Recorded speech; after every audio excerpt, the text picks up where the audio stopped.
Je pense sincèrement que les hommes de maintenant ont un problème. Je pense sincèrement que les hommes de maintenant ont perdu leurs repères. Je pense sincèrement qu'ils ont besoin de repères. Et je pense que le féminisme ne les aide pas.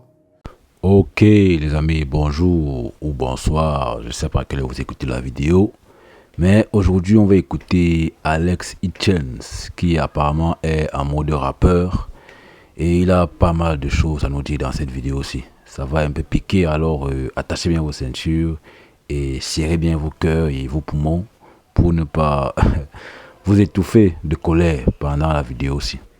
Allez, c'est parti. Je pense très sincèrement qu'un homme devrait se dire qu'il devrait assumer pleinement, à 100%, son rôle de père et son foyer. Tu ne peux pas être un homme et prétendre qu'il est tout à fait normal que ta copine puisse participer au loyer ou même au niveau du restaurant, peu importe ta dépense. Ce serait la honte pour moi, une profonde honte en tant qu'homme, que ma femme, que ma copine, peu importe, qu'une de mes amies, ça va même jusqu'à mes amis, n'ait à dépenser ne serait-ce qu'un seul centime pour moi. Je paie tout autour de moi. Bon, écoutez, parfois, le truc c'est que parfois quand on fait du contenu, il faut dire des choses assez choquantes ou même piquantes pour pouvoir attirer de l'attention, des interactions. Donc je trouve qu'il exagère un peu sur ce côté-ci.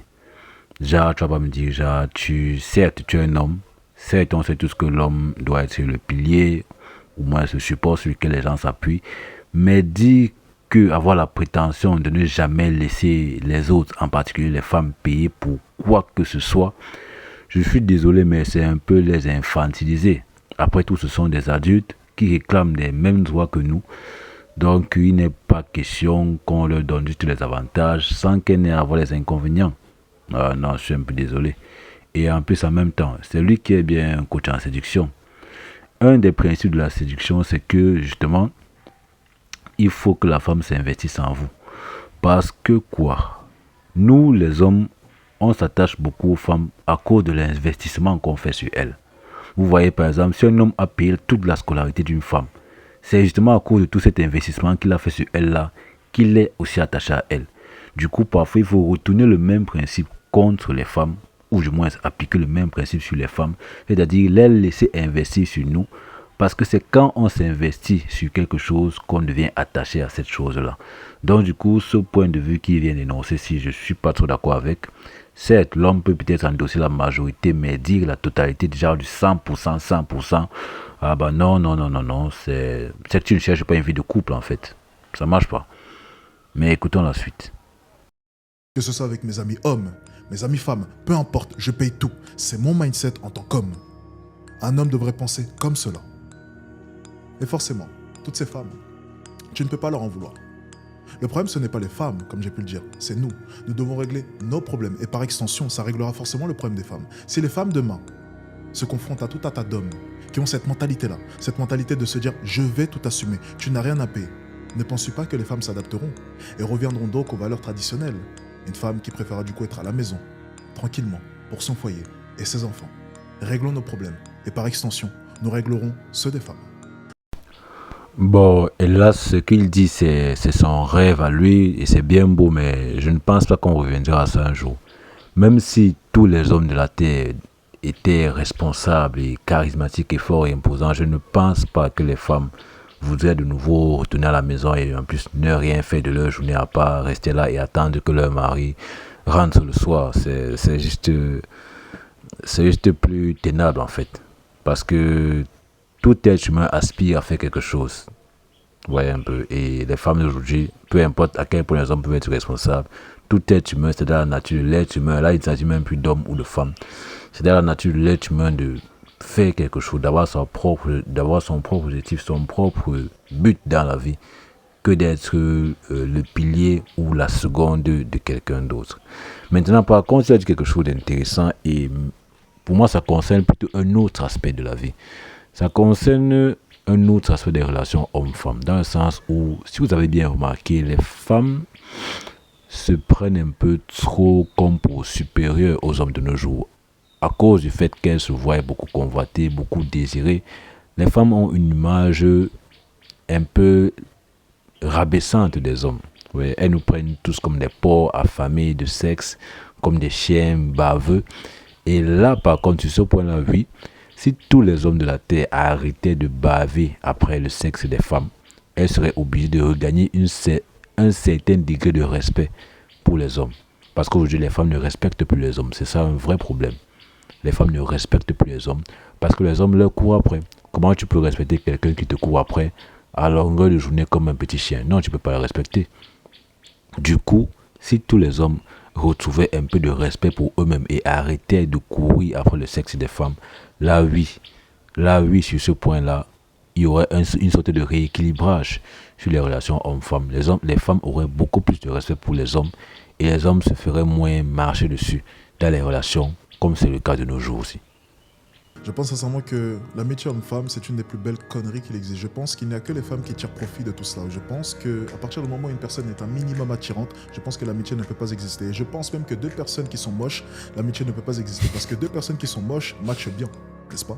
Elles sont toutes les deux moches. L'amitié homme-femme, c'est une des plus belles inventions. Je n'ai jamais vu ma mère, ta mère, peu importe, n'importe quelle mère, dire à mon père ou ton père ou peu importe quel père, je vais voir un ami.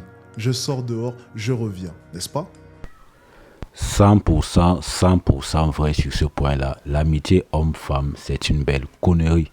Par contre, il faut préciser, amitié homme-femme, là où il y a de l'attraction, c'est ça qui est une connerie. Honnêtement, deux personnes qui n'éprouvent pas d'attraction l'une pour l'autre peuvent sincèrement et très parfaitement être amies. Mais du moment où l'un éprouve des sentiments, l'amitié homme-femme est juste une pure moquerie, une perte de temps. Et généralement, c'est orchestré par les femmes, comme il a dit la plupart du temps.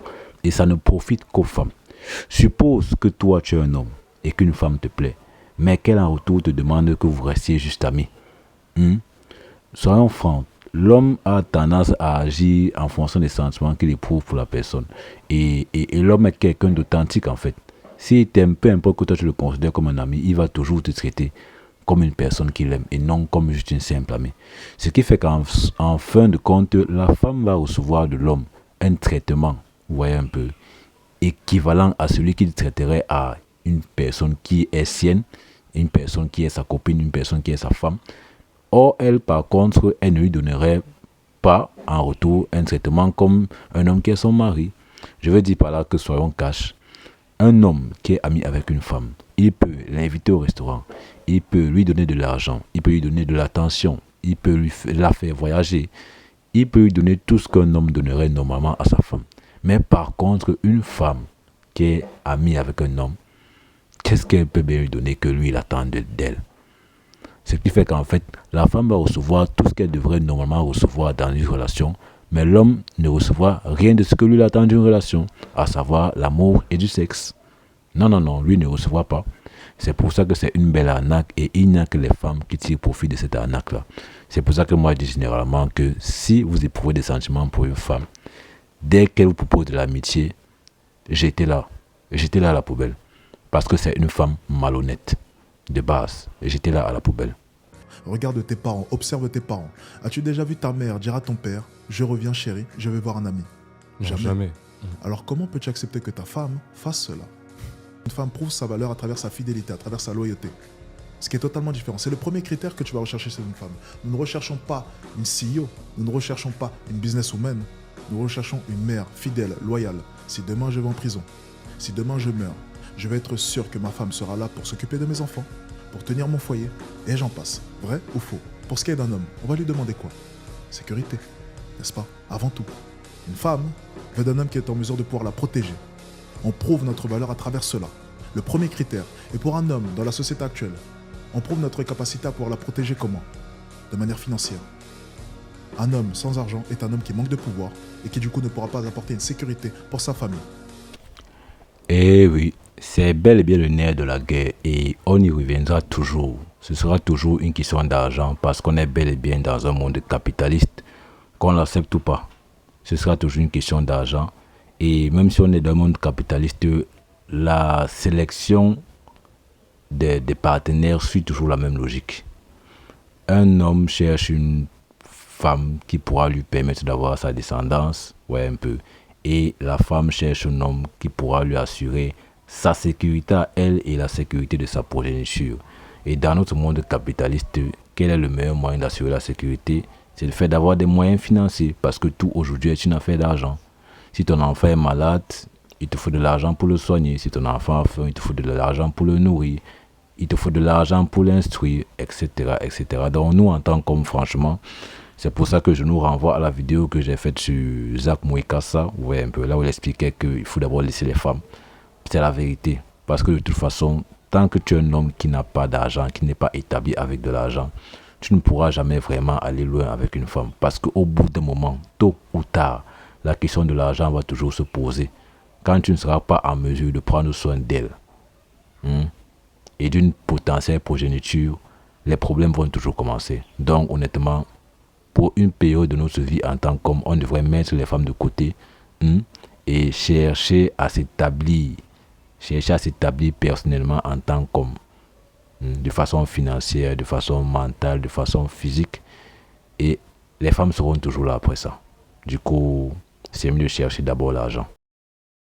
Donc lorsque tu es un homme, pose-toi 2 secondes, regarde-toi dans le miroir et demande-toi si tu as acquis tous les critères qui te permettront de pouvoir être un vrai père pour tes enfants et un vrai mari pour ta femme. Ensuite, ce qu'il faut comprendre aussi, c'est qu'en tant qu'homme, tu dois chercher à être la meilleure version de toi. C'est joueur contre joueur, tu dois chercher à être le meilleur joueur possible, maxer toutes tes compétences. Il y a 4 capitaux à maxer: capital physique, capital notoriété, capital financier bien entendu et capital culturel. En tant qu'homme, tu dois maxer tes 4 capitaux. C'est une des choses les plus importantes que tu dois faire. L'hypergamie est basée sur ces 4 capitaux. Je vois trop d'hommes venir se plaindre d'une quelconque tromperie de la part de leur femme alors que de leur côté, ils n'ont rien maxé. Comment peux-tu être un homme n'ayant même pas amélioré ton capital physique, capital financier, capital culturel, capital notoriété et venir te plaindre que ta femme t'a trompé? Je pense sincèrement que certains hommes méritent leur tromperie et je pense sincèrement que c'est une épreuve qui devrait les réveiller. Je pense sincèrement que l'homme apprend à travers des épreuves qui sont dures. Je pense que la plupart des personnes ne comprennent pas, n'apprennent pas lorsque le chemin n'est pas dur. Est-ce que vous écoutez ça, les gars? Donc, en fait, selon lui, certains hommes mériteraient de rentrer en fait et de trouver que leur femme est au lit avec un autre homme et que ça devrait les réveiller. Vous voyez, n'attendons pas d'arriver jusqu'à cet extrême-là. En tant qu'hommes, sachons déjà et soyons déjà conscients de ce que nous avons à faire et soyons déjà conscients du fait que nous devons travailler à nous améliorer nous-mêmes pour ne pas entendre ces histoires comme quoi demain c'est une femme qui était le centre de notre vie et maintenant qu'elle n'est plus là, tout s'effondre. Non, non, non, non, non. C'est pas comme ça. En tant qu'homme, le centre de ta vie, c'est toi. Et la première priorité de ta vie, c'est toi et ton amélioration. Retenez ça. N'attendez pas que vos femmes vous trompent avant de décider de vous mettre à niveau. N'attendez pas que vos femmes, vos partenaires vous trompent avant de décider que vous devez vous prendre en main. Non. On n'a pas besoin d'arriver jusqu'à cet extrême-là. Soyez déjà conscient de ça et n'attendez pas que le pire arrive avant de vous réveiller. Très sincèrement, c'est un peu comme, tu sais, est-ce que tu es déjà passé à côté d'un accident, à ça près? Ça t'est déjà arrivé? Ouais. Ok, le lendemain, tu as continué à rouler vite. Pourquoi? Parce que l'accident n'est pas arrivé. Je pense que la plupart des êtres humains, 99% des êtres humains, apprennent à travers un gros échec, une grosse épreuve, un gros accident. Et je pense sincèrement que par exemple une tromperie peut être un des facteurs les plus impactants dans la vie d'un homme. La plupart des hommes devraient rentrer chez eux et voir leur femme en train de se faire niquer devant eux. Crois-moi, le lendemain, le mindset, la détermination qu'ils vont développer sera exceptionnel. Apprenez à travers le chemin qui est dur. Apprenez à travers l'épreuve qui est dure. Je pense que la plupart des hommes ne se poussent pas assez dans leur retranchement. Je pense que tu devrais chaque fois, à chaque instant, dans ta vie, chercher le chemin qui est dur, le chemin qui est rude, en tant qu'homme. Vous savez ce qu'on dit. Les temps durs créent des hommes forts et les temps faciles créent des hommes faibles. Du coup, les amis, si vous voulez être des hommes forts, apprenez à passer à travers les temps difficiles, apprenez à endurer les temps difficiles, apprenez à supporter de façon persévérante les temps difficiles jusqu'à en triompher. Parce que vraiment, c'est de là qu'on ressort grandi. La facilité n'a jamais fait évoluer personne. C'est effectivement souvent la difficulté, vous voyez, la difficulté qui fait évoluer les gens. C'est tout pour cette vidéo-ci, on va s'arrêter là. Si vous connaissez tous Alexis Chen, si vous voulez voir de ces vidéos, vous connaissez toutes ces différentes chaînes. Ici, donc, vous pouvez aussi donner votre point de vue. Vous, qu'est-ce que vous pensez de tout ce qu'il a eu à dire dans cette vidéo-ci? Je vous lis dans les commentaires et surtout, n'oubliez pas de vous abonner à la chaîne. On se voit à une prochaine vidéo pour de prochains commentaires. D'ici là, portez-vous bien. Peace. Enfin, sincèrement, tous ces hommes qui se lèvent tôt le matin, que ce soit mon père ou peu importe, qui se levaient à 5h du matin, 4h du matin, peu importe, tous ces hommes-là, ok, qui avaient ce souhait de vouloir protéger leur famille, de faire en sorte que leur femme n'ait même pas besoin d'aller travailler. C'est ça la toxicité dont on parle? Est-ce ça? C'est ça être toxique? Estimer qu'en tant qu'homme, notre devoir c'est de protéger la femme? Estimer en tant qu'homme que notre devoir c'est de mourir pour une femme? Est-ce cela? Être toxique?